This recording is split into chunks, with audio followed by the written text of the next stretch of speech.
take two. Yeah, right. All right, welcome back. Welcome back to the garage. It is hot as crap out. Little humid. Little humid. Yeah. And you might be noticing there is a gaping hole right there, right? It should look like this and sound like that, but instead it looks like that. That sucks. So, change of plan. What we're gonna do is come out over yonder and watch the heck out of my block, and we're gonna start building an engine.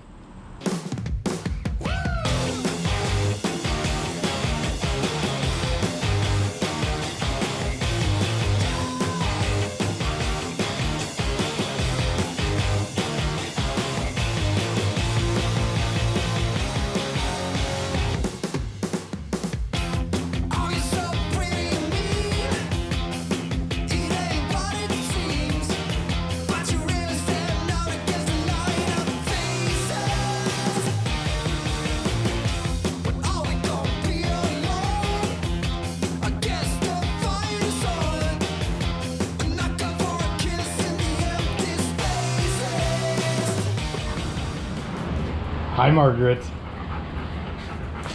All right, so next thing's next. Got it all nice and clean. What we need to do is tape off all of the surfaces that we do not want painted, i.e. the deck, where the heads go. And any mating surface, right? Yep. So we need to do the front where the water pump goes, because you don't want any paint, because that'll cause water leaks. You want to do where the head's going to mate up, because you want the head gasket and everything to mate up well. And then flip it over, and where the oil fan goes, you don't want to have any paint on the that mating surface. Yep, yeah, we'll do the oil filter as well, and that should be good.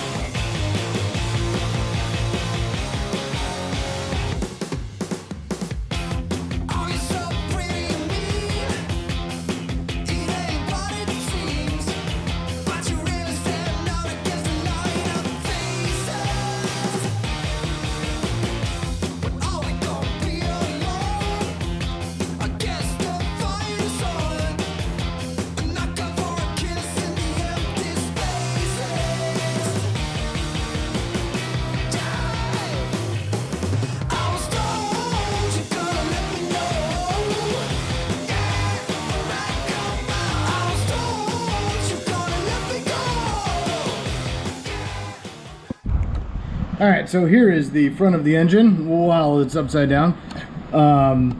Pretty boring. Didn't want to bore you to death by having a 45-minute video of us taping. But what you do is you put tape over all the machine surfaces, you run a pencil along the edge, and then you razor blade it off, and you are left with this. That way, you can paint everything that's exposed without getting on the machine surfaces and have to clean that up and or getting a bad seal. So next up, what we're going to do is take some Rust-Oleum paint, which is right here. That's what we're going to paint the engine with. Gloss black, hopefully help keep stuff from sticking to it too much, and it is what they used originally in this year for block color. So yeah, got that. Got some paint brushes, and we're going to paint the snot out of this. So onward.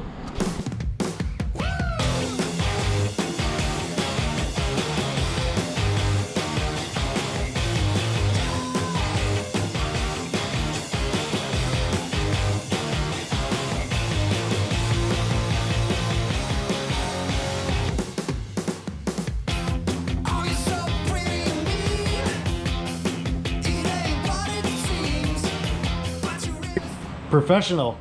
All right, so what we're going to do is take some plastic gauge, hopefully y'all can see that, to measure bearing clearance for the crank.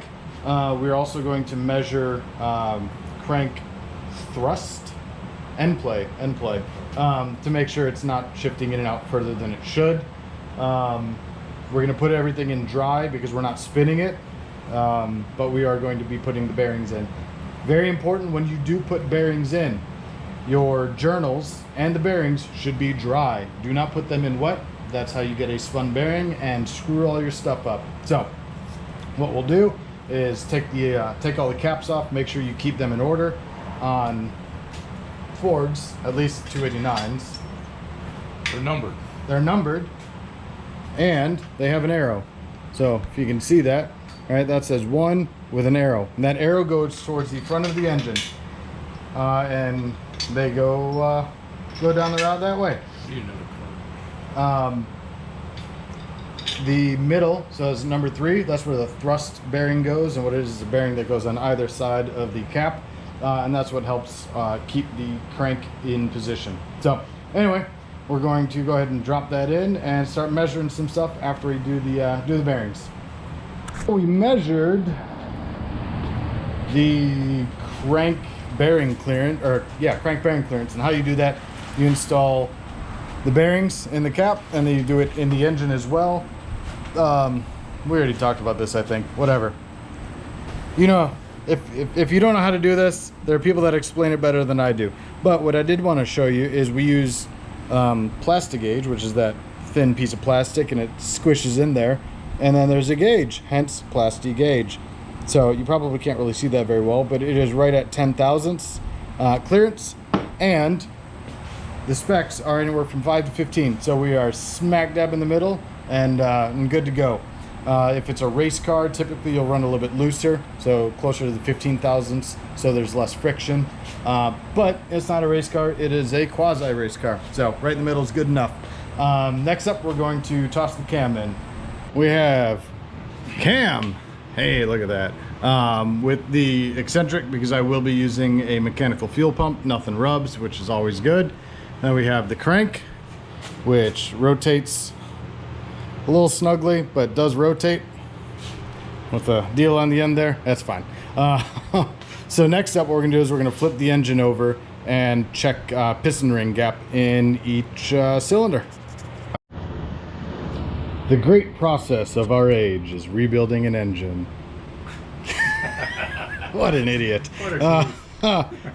Anyway, there are about 600,000 million trillion different videos on building a small block Ford and just a general American V8. What we did is, what did we do first? Check the clearances. Checked all the clearances with the Plastigauge, but we filmed that. And then after we did the Plastigauge, then we checked the bearings. No, then we went ahead and assembled the crank into the block. Yeah, so we tossed the crank in. Torqued that all down to spec, put all new ARP bolts in. Yeah. And then we started putting the rings on the pistons. We checked the ring gap first. Yep. And they're all well, they're right in the middle. Right in the middle. You couldn't ask for anything better. Machine shop did a phenomenal job with this block. And then we put the rings on the pistons.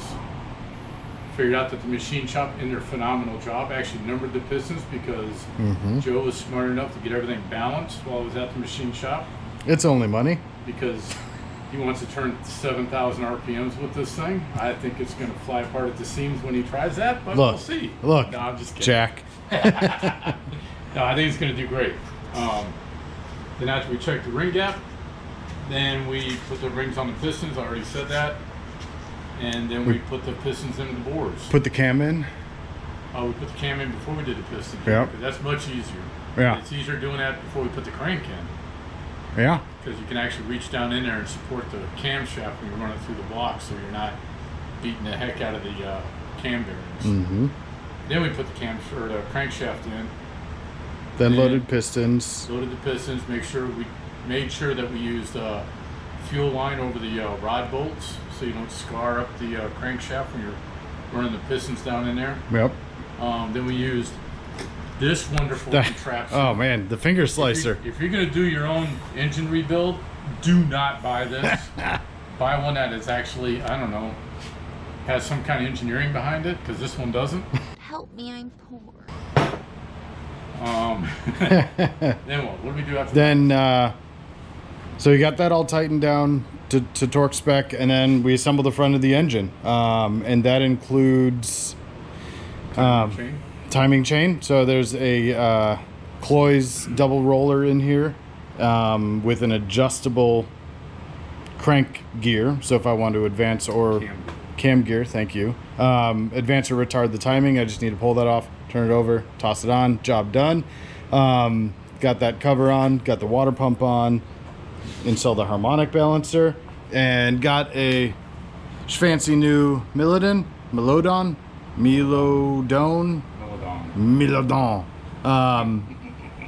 oil pan, which matches my, ignore the mess, they're over there somewhere, valve covers, because originally from the factory these engines had a black block and a dirty, disgusting gold valve cover. Thank you, Vanna White. Anyway, so next up what we need to do is toss the heads on. And well, actually, prior to that, first, yeah? Yep, prior to that, we're going to put a stud kit in. And then I have check springs for the heads for a couple valves, so we can check piston valve clearance. Ah, Christ. Fucking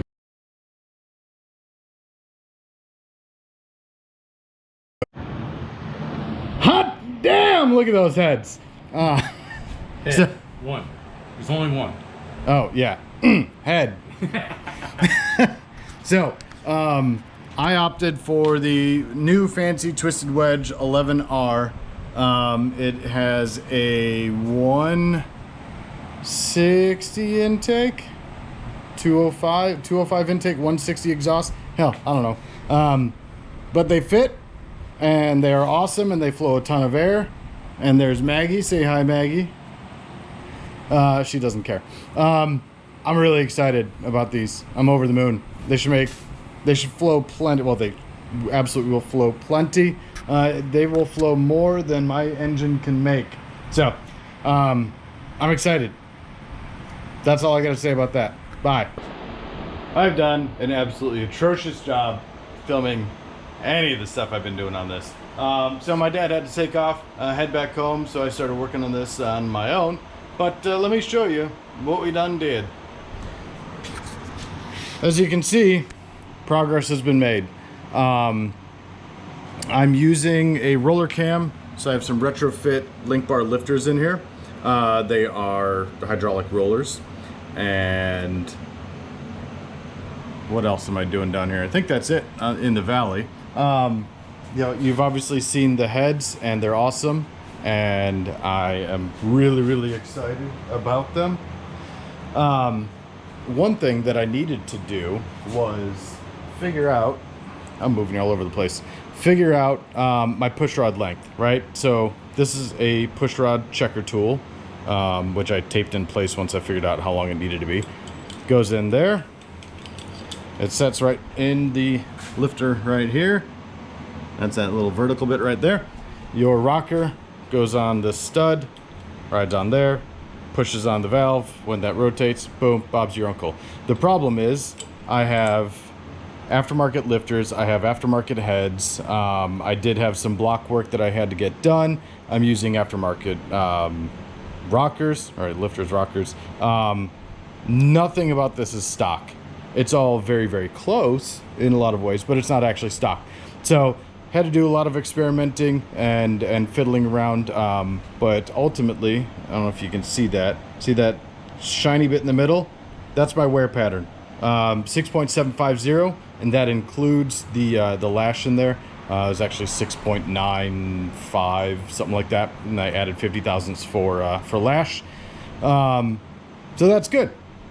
Got it all bolted down. One cool thing about 289s is these bolts right here. So early 289s, this is a C5AEE block. These are not threaded into the water jacket, so they're blind, whereas newer 302s, newer 70s, 80s, whatever, and then the 5.0 HOs in the Mustangs and whatnot go into the water jacket, so you have to put sealant on there. So I got that. We also have oil pan loaded up. That one's good to go. Guide plates. I think that's about it. I think that's all we did. This took a huge amount of time because I really wanted to get it correct. Oh, I also checked piston to valve clearance. It's a pretty mild cam. There's only about 500 lift on intake, and I think it's 498 or 510, something like that, on exhaust. I have over 150 thousandths clearance on both, so more than good. I mean, I could probably put a pretty gnarly cam in here and I'd still have plenty of clearance. So next up, I toss some spark plugs in, right? I want to plug up all of the holes, tape them over, whatever I need to do, you know, tape up over the head, because I don't want schmutz and crap getting in here until I get everything buttoned up.